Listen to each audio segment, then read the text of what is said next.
E perguntaram-lhe: então o quê? És tu Elias? E disse: não sou. És tu profeta? Me respondeu: não.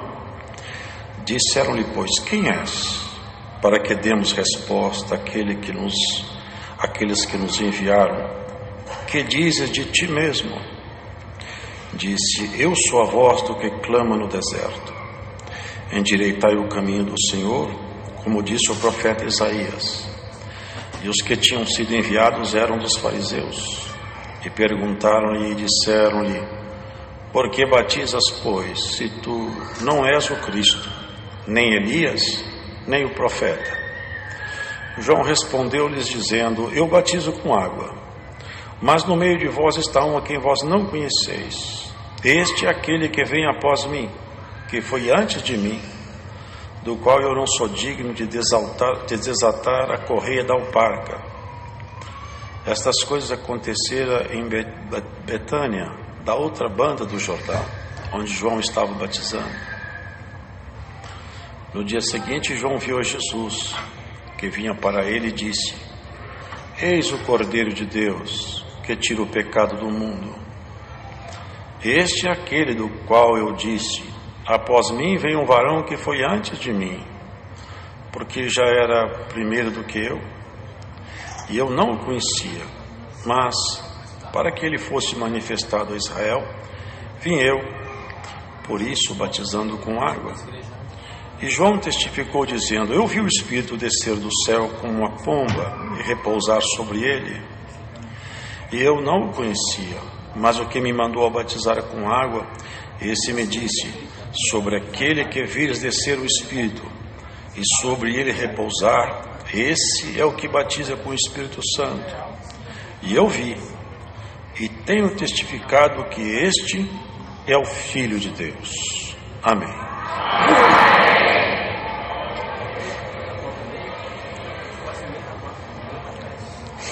São narrações maravilhosas demais, profundas e também muito simples.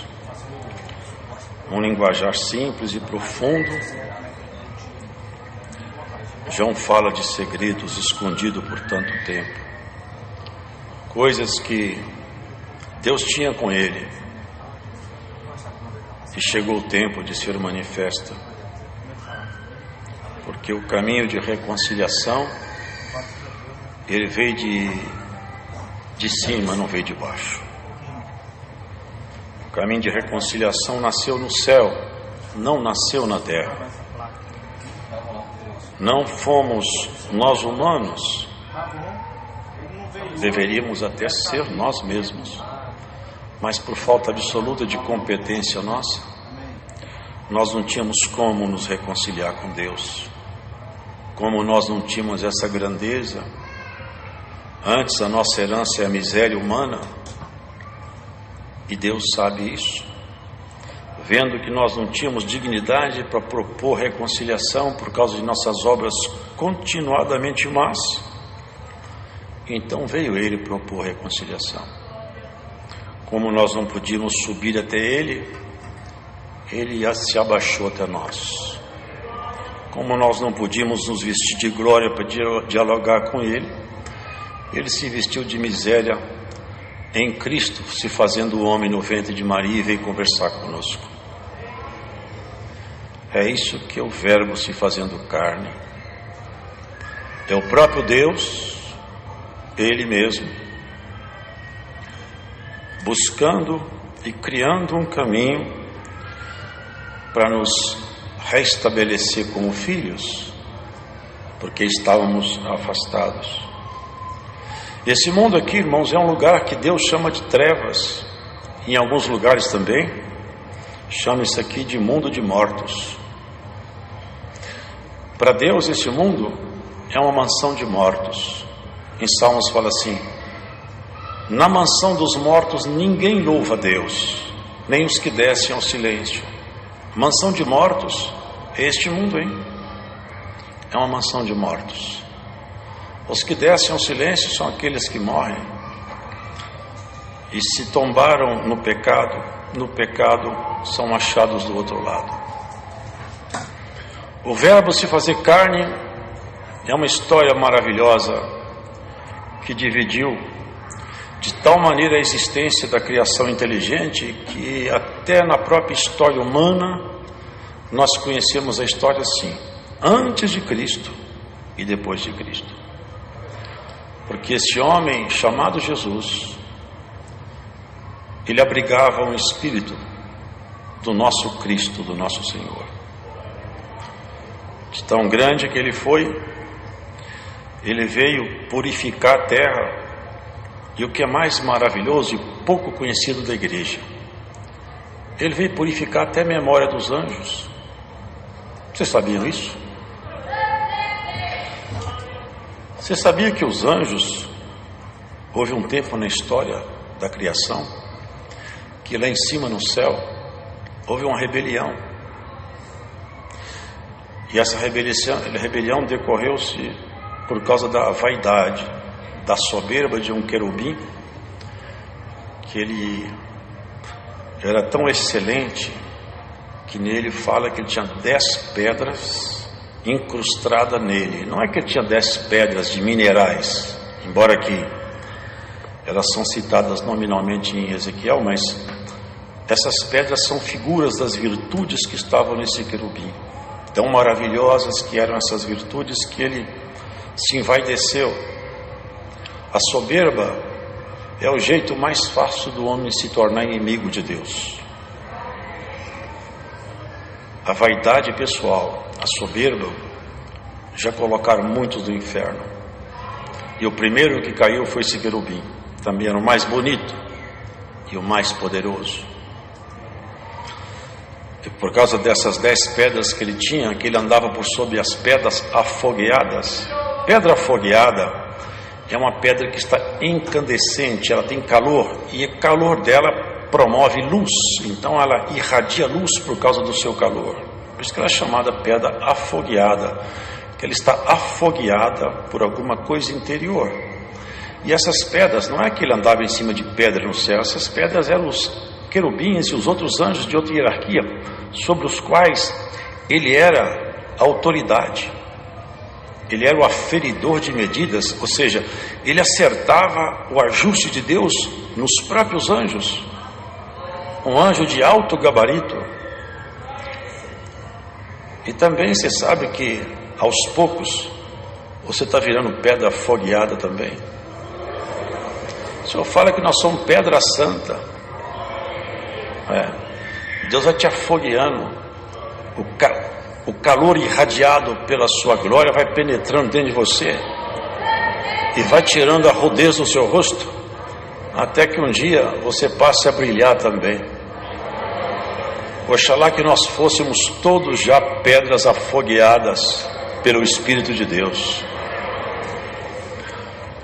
Deus, ele não pode se mostrar uma criatura humana, não pode, porque a grandeza dele é tão maravilhosa. Se um ser humano ele pudesse assim sair do corpo e ver Deus, um pedaço, uma parte, ia acontecer uma coisa difícil de lidar com ela. Esse tal ser humano nunca mais ia conseguir a viver dentro de um corpo de um animal como esse corpo nosso. Porque a visão de Deus, ela rejeita essa natureza animal. A plenitude de Deus não deixa o homem pecar mais também. Se nós víssemos Deus na plenitude, nós não tínhamos mais como pecar. Não teria mais como pecar. O pecado estaria excluído de nossa agenda. Mas também nós não teríamos exercício de livre escolha. O livre-arbítrio estava excluído. Por isso que lá em cima no céu, no princípio, Deus deixou a glória dele bem pequenininha, reduzida, restrita. E nesse ambiente restrito de glória que aconteceram então as rebeliões. Quando acabou aquela rebelião, Deus estendeu a glória dele para todos os anjos e mostrou: está aqui a minha glória. Foi e é e será um regozijo permanente. Agora aqui na terra a coisa é diferente. Aqui nós entramos num ambiente de treva absurdamente escura. Em Isaías, eu acho, fala assim: E os que moravam no vale e sombra da morte viram uma grande luz raiar. Quem que mora no vale da sombra da morte? Quem nasce aqui. Nascer nesse mundo é nascer no vale da sombra da morte. Esse mundo é um mundo de condenados. Por isso que o ser humano que fica soberbo, ele é um tonto duas vezes. Sabe por quê? Porque aqui o homem já nasce condenado. Nós já nascemos condenados. Nós precisamos de um resgatador, de um remidor, de um salvador. Sem um salvador, nosso caminho é para baixo. Não há ninguém que se salve fora de Cristo. Ninguém se salvou, nem Abraão, nem Moisés, ninguém. Ninguém consegue chegar perto de Deus se Cristo não intermediar esse diálogo. A bem da verdade, Deus nunca se manifestou Ele mesmo ao ser humano. Nunca. Ah, mas no Antigo Testamento fala, Deus falou. Fala, mas não é propriamente Deus, não. No princípio era o Verbo, é Cristo. Cristo que se manifestou. O homem não tem condição de ter manifestação plena de Deus nele, não tem. Teremos só quando estivermos na glória. Foi Cristo. O Verbo é a palavra, e a palavra é Cristo. Então lá no céu, Cristo tem assento permanente e constante, antigo. Por isso que fala que no princípio era o Verbo, e o Verbo estava com Deus, e o Verbo era Deus. Aqui vem uma dificuldade nossa, entender isso. Cristo é Deus, ou Deus é Deus e Cristo não é Deus? Vai entender essas coisas com profundidade. Deus é Deus, Cristo é o Filho de Deus, mas Ele é parte integrante de Deus, com tal comunhão que Ele se faz como Deus também. É com tal plenitude de comunhão que olhar para Cristo é olhar para Deus. Ele fala assim: quem me vê a mim, vê meu Pai. Não é a feição daquele judeu que ele falava, porque aquele homem judeu já morreu, ressuscitou, mas aquele corpo não subiu aos céus. Carne e sangue não pode entrar na glória, irmãos. Aquele corpo foi desfeito, só foi mostrado aos discípulos por um testemunho de fé. Lá no céu não sobe carne nem sangue, e nem Cristo estaria restrito num patamar tão baixo assim, não é? Quem me vê a mim, quem enxerga o que está dentro de mim, aos poucos vai percebendo a minha intimidade com meu Pai, e minhas palavras revelam que eu ando ligado constantemente com Ele. Uma vez no Monte da Transfiguração, Ele mostrou um pouco da sua natureza interior, que Ele brilhava tanto que Pedro entrou em êxtase. Falou, tem que fazer uma barraca lá.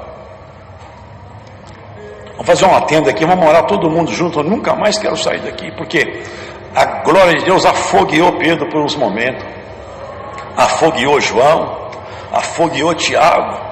Ele falou assim: Senhor, é bom demais ficar aqui, vamos fazer umas tendas, vamos todo mundo morar aqui. Em outras palavras, eu estou sentindo uma coisa tão boa que eu já não quero ir embora daqui mais. Aproximar de Deus tem isso, irmãos. Quem consegue intimidade com Cristo vai aumentando o amor por Ele de tal maneira que chega um ponto que essa tal pessoa se torna absolutamente transformado.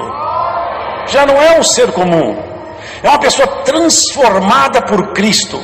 E uma transformação tão grande que nunca mais... Irmão, tem um ditado que fala assim, é um ditado natural, que uma mente, quando ela se abre por um conhecimento novo, ela nunca mais volta a seu tamanho restrito antigo. Ela dilatou, aumentou seu conhecimento. Você não volta a ficar com conhecimento reduzido, tacanho mais. Você sabe que quem conhece Deus, Deus abriu para ele o conhecimento, ele não consegue voltar a ser aquele homem natural outra vez. Ele sente saudade, sente sede, sente falta. Ele sente falta, eu quero alguma coisa de Deus, eu preciso. Oxalá que todos nós tivéssemos essa sede de Deus, uma vontade de tocar em coisas celestiais. Ele estava no princípio, todas as coisas foram feitas por Ele. Por Ele quem? Pelo Verbo. Porque o Verbo é Cristo. Foi Ele que fez tudo. Deus disse, mas a voz de Deus era Cristo. Não sou eu que falo aqui, ó.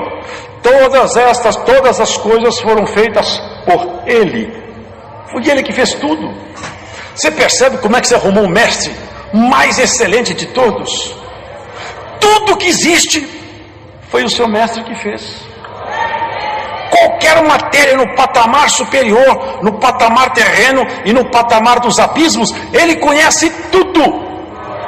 Ele conhece cada espírito, não é pelo nome, que isso é muito pouco, por inclinação, tendência, ação. Ele descreve cada ato de cada demônio em todos os segundos da existência, desde o princípio.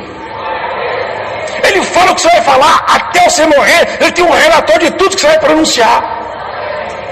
Ele tem tudo na mão, o mapa da sua vida, o segredo do seu coração, o segredo que habita na sua tenda, que o inimigo tenta farejar, esquadrinha, não consegue saber onde está seu segredo. O rei tem ele na mão. Na mão. O segredo desse convívio, cada homem tem um segredo com Deus. Me lembro que Jó falava: que saudade que eu tenho do tempo que o segredo de Deus andava comigo. E o segredo de Deus andando conosco, nós vamos bem, né, irmãos?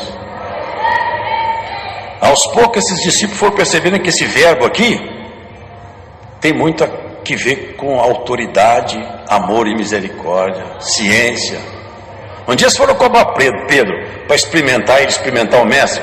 Escuta, Pedro, seu mestre paga tributo? Não deveria pagar, porque Roma, ela havia dominado, foi Roma chamada cidade império, ela governava Israel. Mas Israel mesmo não devia pagar tributo, porque estava na sua própria terra. Não era justa essa cobrança de imposto. O certo era não pagar.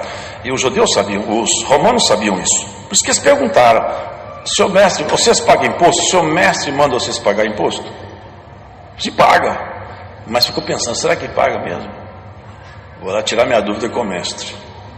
Quando ele foi chegando na casa, o Senhor Jesus perguntou para ele, um interceptor: Pedro, quero te fazer uma pergunta. Ele: pode fazer, senhor. O que é que parece para você?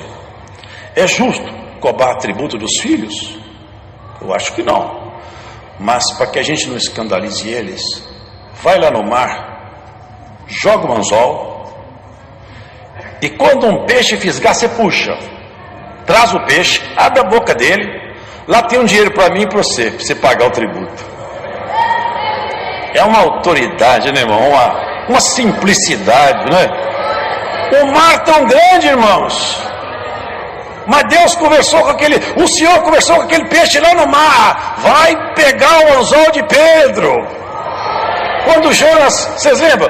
Jonas, cabeça dura, não queria fazer a vontade de Deus. Esse Senhor é o verbo, a palavra, a autoridade suprema, conhece tudo, é Senhor de tudo. Quando lá naquele mar bravio, ele jogava farinha no mar, jogava isso, nada resolvia. Então Jonas confessou: a culpa é minha. Como assim a culpa é sua, estrangeiro? De onde você é? O que você faz? Quem é seu povo? Ele foi falar: a culpa é minha. Eu sou servo do Deus Altíssimo que fez todas as coisas. Ele mandou ir para um lugar, eu fui para o outro. Ele está bravo, é isso aí que está dando certo. Está bravo comigo. E esse Deus fala para o mar, se rebelar, fala, ele manda de tudo. Me joga no mar que acaba o problema seus. Pegou um na mão, outro no pé, balançaram e jogaram. Quando ele caiu dentro d'água, o mar acalmou. Aquele povo ficou com medo no barco. Terrível Deus desse homem. Mais terrível estava debaixo da água. Uma baleia esperando Jonas com a boca aberta e engoliu ele. O cientista fala que uma baleia não engole ser humano. Se Deus quer, um homem engole uma baleia inteira. O homem anda em cima de água, profetiza. Irmão, o homem ressuscita outro. Pedro ressuscitou morto. O homem tem autoridade sobre todos os demônios, sobre toda a casta do inferno. O homem tem poder quando Cristo anda com ele.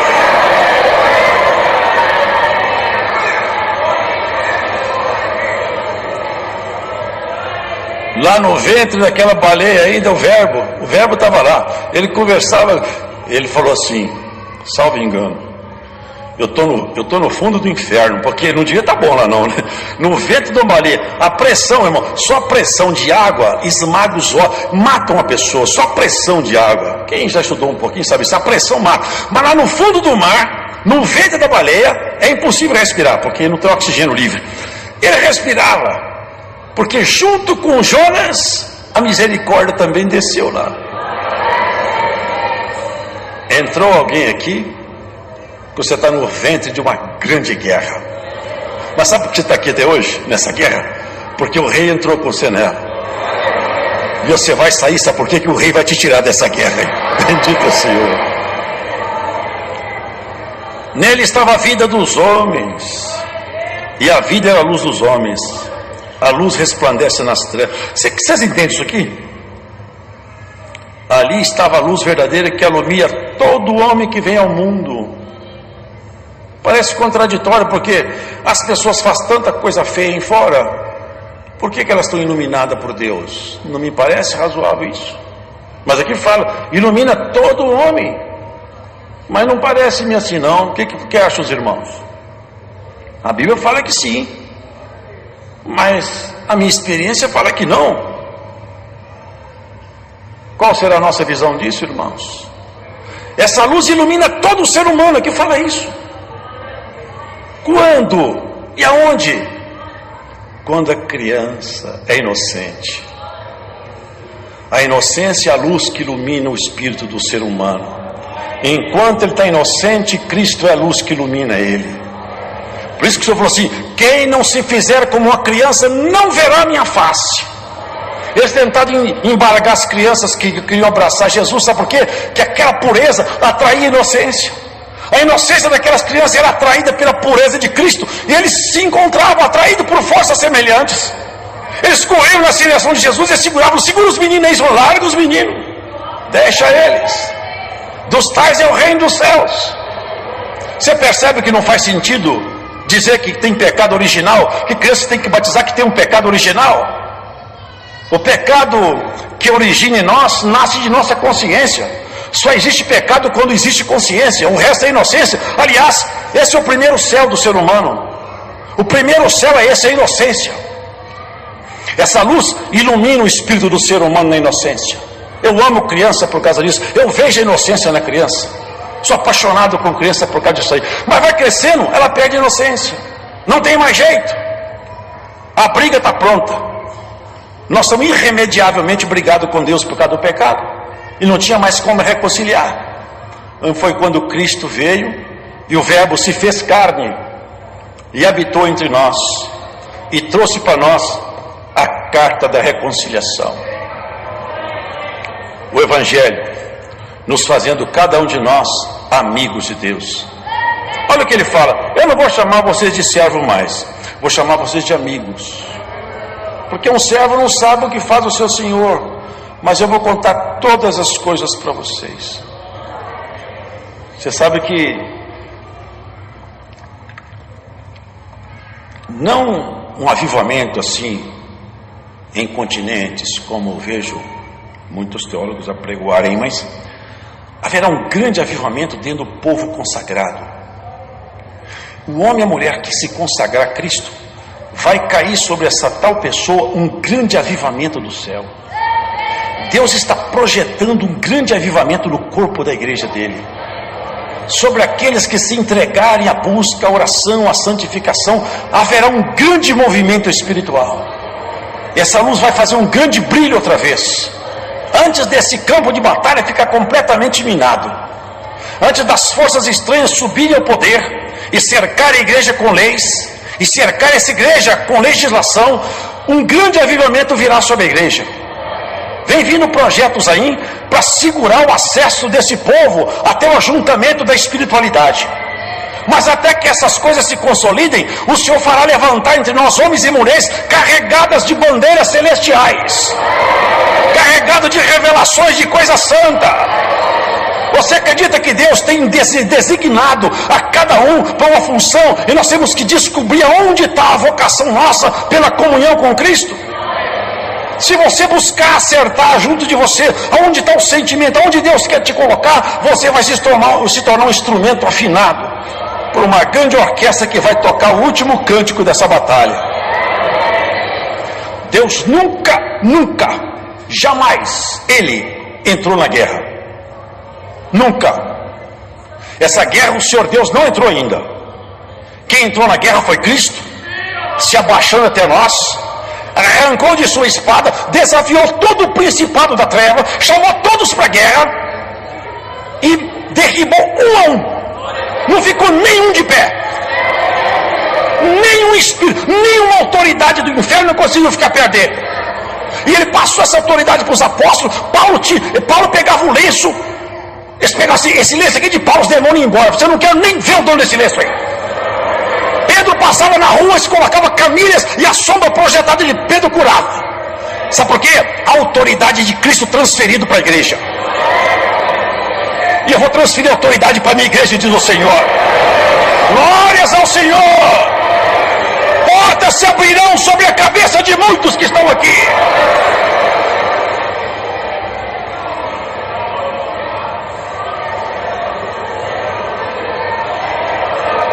Bendito seja o Senhor.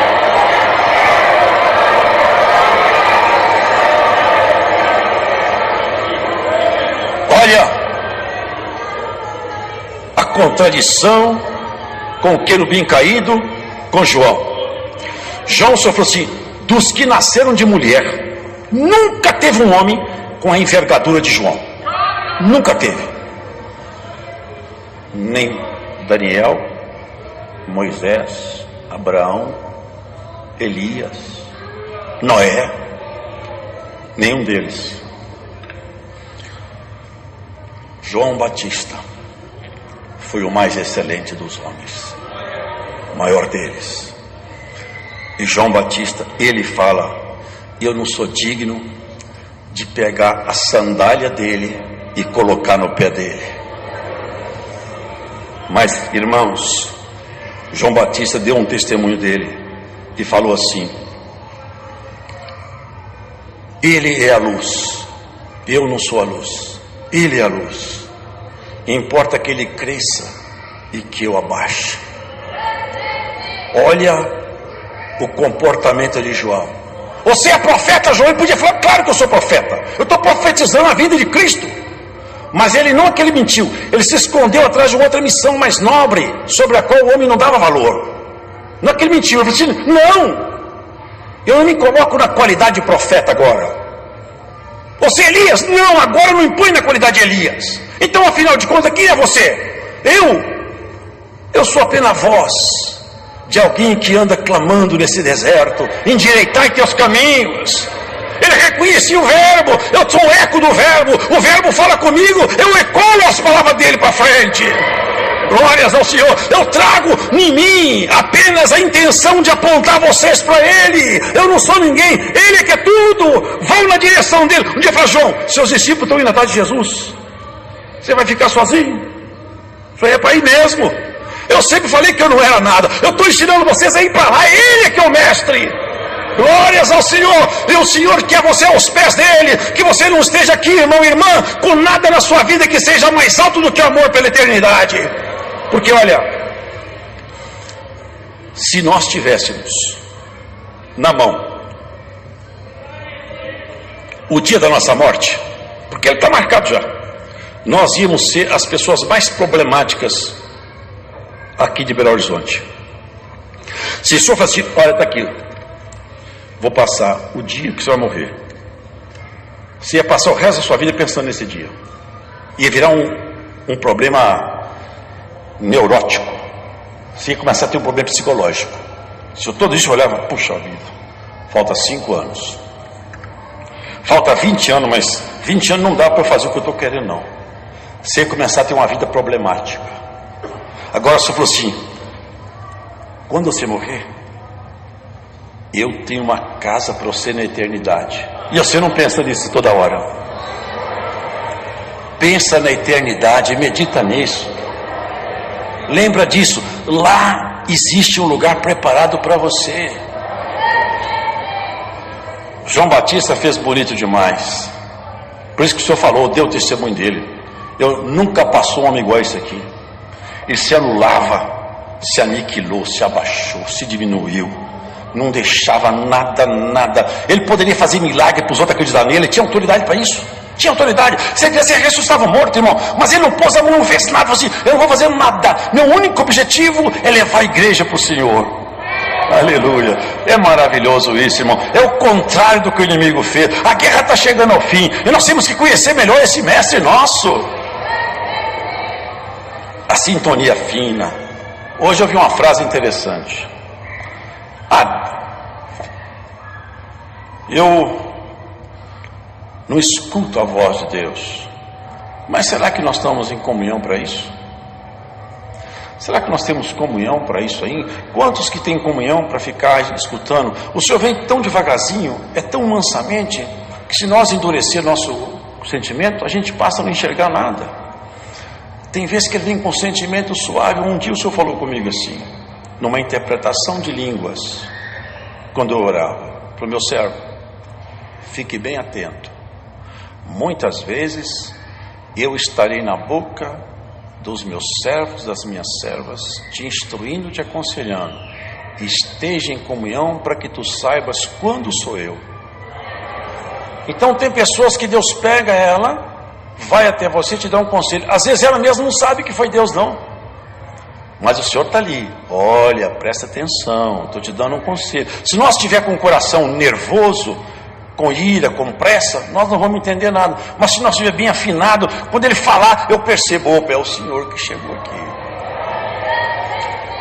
Pedro, ele deu uma afinada, ainda que ele desafinou depois, mas ele deu uma afinada quando ele estava perto do Senhor, que ele perguntou: quem que eles falam que eu sou? Eles falam que o Senhor é profeta, que é João, que é Elias, tanta coisa. E vocês, quem vocês falam? Eles ficaram mudos, mas Pedro, depois de um certo tempo, assim: tu és o Cristo, isto é, o Messias, aquele enviado que a gente esperava.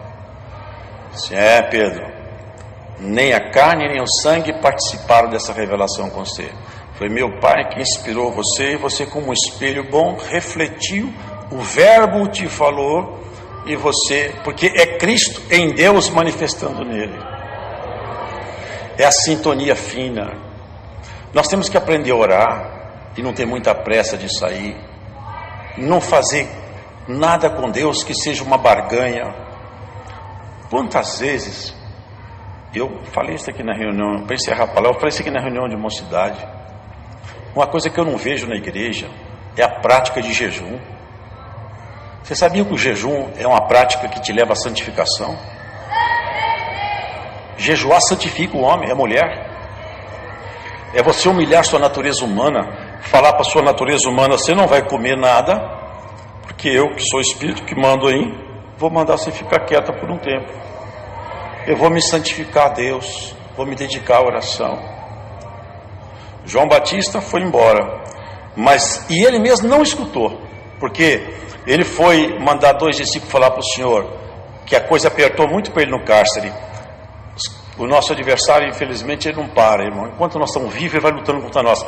E prensou de tal maneira que ele entrou em angústia, mandou 2 discípulos: corre lá, procura Jesus e pergunta se é ele mesmo que a gente esperava, ou se vem outro ainda.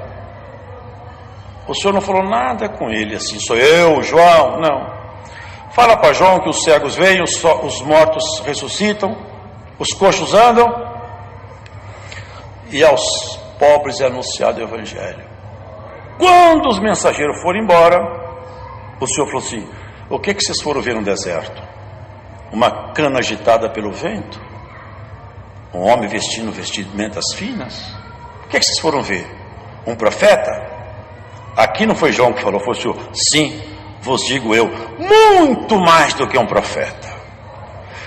Esse é aquele do qual está escrito: eis que enviarei meu anjo diante da tua face. Olha o reconhecimento, foi depois. Não foi para ele ser envaidecido. A ele só mandou a palavra dura: vai falar para João os sinais que ele já conhece. Mas quando ele virou as costas, assim o Senhor faz com você, irmão. Você passa prova, tentação, guerra, aí de repente você tem um escape. E você fala: meu Deus, tem misericórdia, que prova. Mas o Senhor fala para os anjos aí, ó: a minha serva, esfregou a cara dele no chão, esfregou a cara dela no chão, mas largou, voltou para perto de mim outra vez. Não consegue ficar longe de mim. Mostra para o inimigo. Você tem que confessar que esse crente gosta de mim. Ela gosta de mim. Aleluia. Glória ao nome santo do Senhor. Tem alguém que só te fala, você já envergonhou o inferno. Eu já te mostrei para o adversário. Ele já teve que escutar da minha boca. Olha alguém que me ama aí. Você arrancou dele a alegria, roubou dele a paz, e ele continua na minha presença. Eu vou te vestir de esperança. Glórias ao Senhor. Meus dons vão percorrer a igreja de norte a sul. Vocês vão escutar que eu derramei meu espírito, como foi no princípio, será no fim. Eu vou abrir as portas fechadas do céu. Segredos escondidos vão aparecer. Verdades santas vão raiar no arraial dos crentes.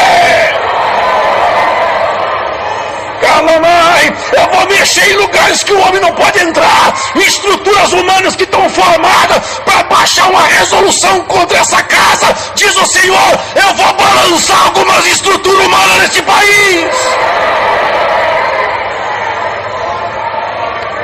Santo é o Senhor, irmãos. Ó povo meu, aproxima-te de mim, porque eu vos chamo para entrar nas recâmaras da comunhão.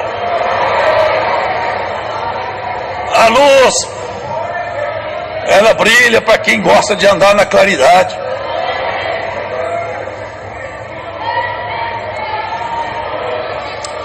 O Senhor falou assim, um dia tem 12 horas. Quem quer andar na luz, anda de dia. Quem gosta de andar no escuro, anda de noite. O que ele estava falando? Tem um que governa esse mundo. Ele escureceu esse mundo todo com pecado, com prostituição, droga, mentira e crime. Ele é o inimigo. Quem anda de noite, anda com ele. Eu sou o dia. Quer andar comigo? Eu vou iluminar você. Glória ao Senhor. Vou tirar suas trevas interiores. Eu vou arrancar sombras que permanecem no seu espírito. Esses cantos escuros no seu coração. Que o inimigo te marcou, te deixou memória. Eu vou limpar um a um. Quem não sair da minha presença vai se santificar. Eu vou limpar um a um. Eu arranco com palavra, com conselho. Eu arranco no hospital. Mas você sujo não fica. Calma, salaria, Jesus.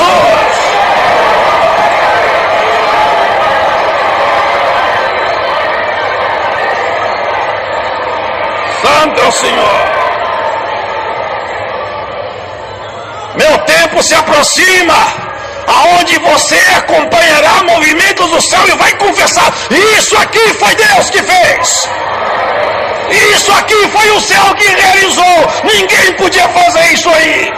Aleluia! Eu entrarei na tua família, vou mexer na tua parentela, eu vou desarticular o que o inimigo fez debaixo da sua parentela, nessa ramificação de sangue. Eu vou fazer obras lá.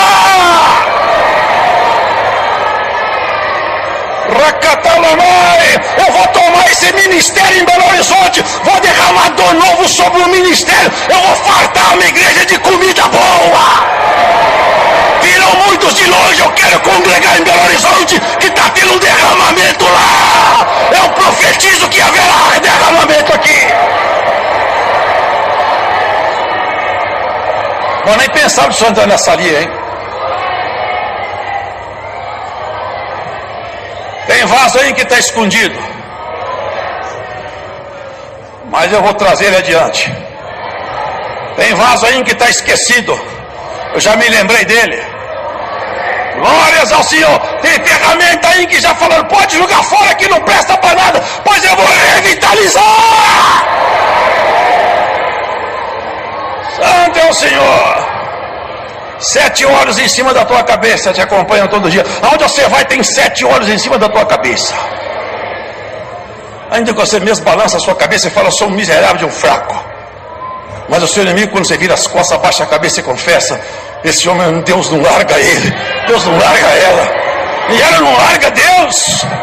Que coisa, eu já tentei tantas vezes, irmão, quanta investida, quantos projetos bem feitos, a seta armada, o arco puxado, a lança apontada, aleluia, mas a mão do Deus Altíssimo passou por lá, quebrou a seta, tomou a lança. Eu vou quebrar a cadeia que te prende. esse desânimo espiritual, que você se considera vencido, vencida, abre o teu coração. João falou: eu não sou luz, mas eu conheço ela. Se vocês quiserem, eu levo vocês até Ele. Ele sabe tudo, conhece tudo. Aleluia! Eu vi descer do céu o Espírito sobre ele, e ele fez o Espírito descer sobre você. O inimigo viu também. Quando o Espírito entrou em você, tomou posse, limpou, carimbou e falou: propriedade de Jesus Cristo.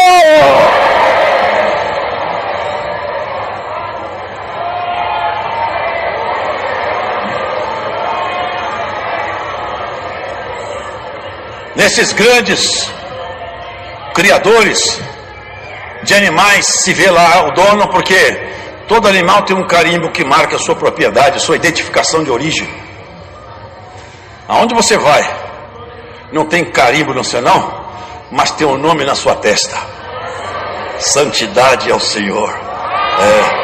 Aonde você passa, todos os espíritos te conhecem e falam: ali vai uma mulher comprometida com Deus, um homem comprometido com Deus. Você já teve para pegar muitas coisas na sua mão. Quando você ia pegar, eu tomei. Fui eu que tomei. Eu que tomei de você. Sabe por quê? Eu queria ser comigo. Se eu não tomasse, você não ia ser meu. Eu tomei, mas eu te dou muito mais. Muita coisa que você queria ter não tem, porque eu não deixei. João já foi embora.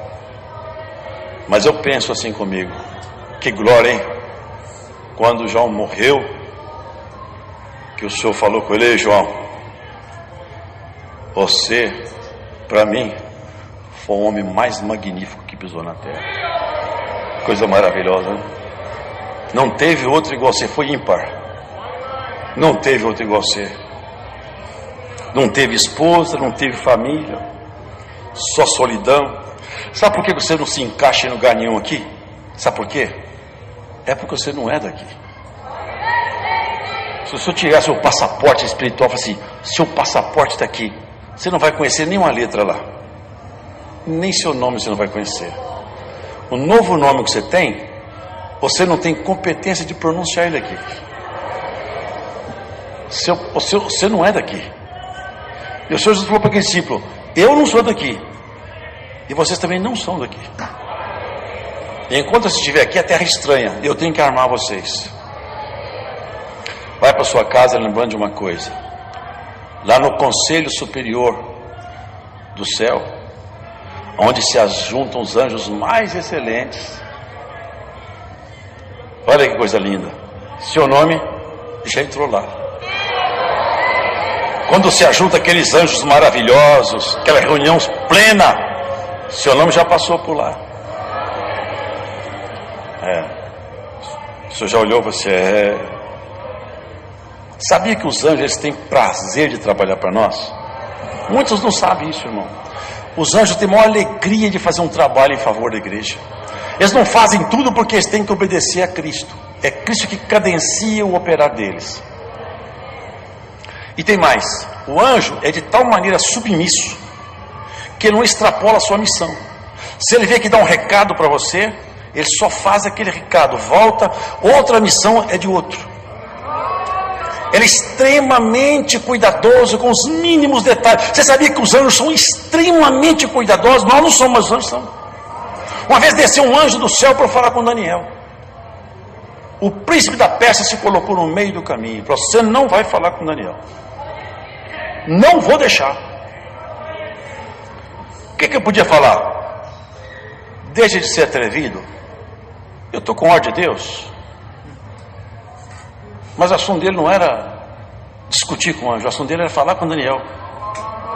Como o tempo não afeta ele, ficou esperando. Chega a hora que você: Miguel, está me atrapalhando o príncipe da Pérsia. Miguel desceu. Quando o príncipe da Pérsia viu Miguel, ele não chega nem perto, porque ele não quer nem esperar, porque ele já teve problema lá em cima. Ele conhece quem é Miguel. Vocês conhecem a história, irmão? Levou uma guerra lá em cima, irmão, que o Senhor ficou deixando os anjos ele participar, não tomou parte não, porque Deus não entrou na guerra ainda. Ficou quietinho. Está chegando o dia que Deus vai entrar na guerra, sabia? Deus vai entrar na guerra.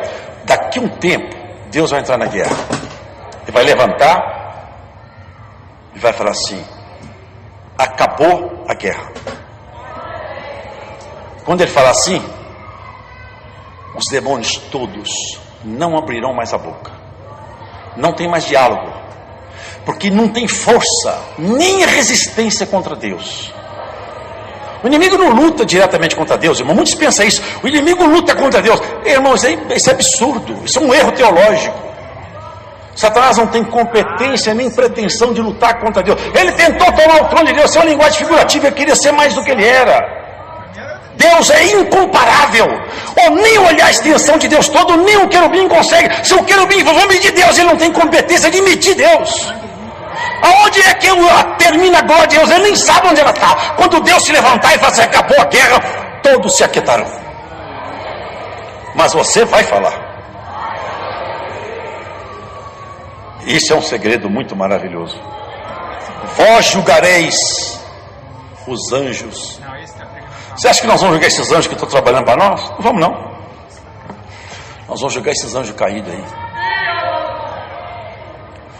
Olhem, essa legião toda lutou contra você, contra a sua família, sua casa, de geração em geração. Isso tudo calado, um a um, você vai pôr na sua frente.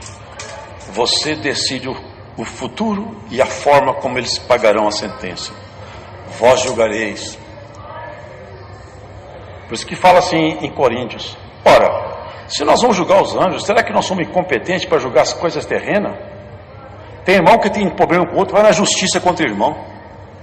Sabe o que é isso? Pessoas que Cristo não se formou nele. Um homem que vai na justiça contra outro, prova que Cristo nunca se formou nele. Porque se eu tenho alguma coisa com o irmão, primeiro que eu não deveria, e se eu tiver, eu tenho que tratar no corpo ministerial, dentro do corpo da irmandade. Ora, o senhor fala, vocês não são competentes para julgar entre vocês as causas, mas vocês vão julgar os anjos, vão julgar as tribos. E muitos homens aqui, irmão, para encerrar a palavra, que já foram homens maravilhosamente respeitados, conhecidos, naquele dia vão estar tremendo, vestidos de andrajo. Vai cumprir aquela palavra. Eu vi príncipe que andava a pé, e vi mendigo andando em cavalo real. Aqui na terra é muito crente desprezado, muito crente problema em cima de problema é a sua história. E tem muita gente nessa terra que é só deleite. Tem gente, irmão, que se você abrir o lixo dele, você vai achar caviar, camarão daqueles grandões, é lixo. Tem muita gente aqui que pão seco já é um bom lanche para ele. Mas a justiça de Deus não é aqui. Isso aqui é só um campo, como o senhor trouxe para o irmão aqui na reunião. Aqui é um lugar onde se morre, que não é lugar onde se vive. Se vive na glória de Deus. Essa é a palavra, Deus seja louvado. Agradecemos a Deus em oração.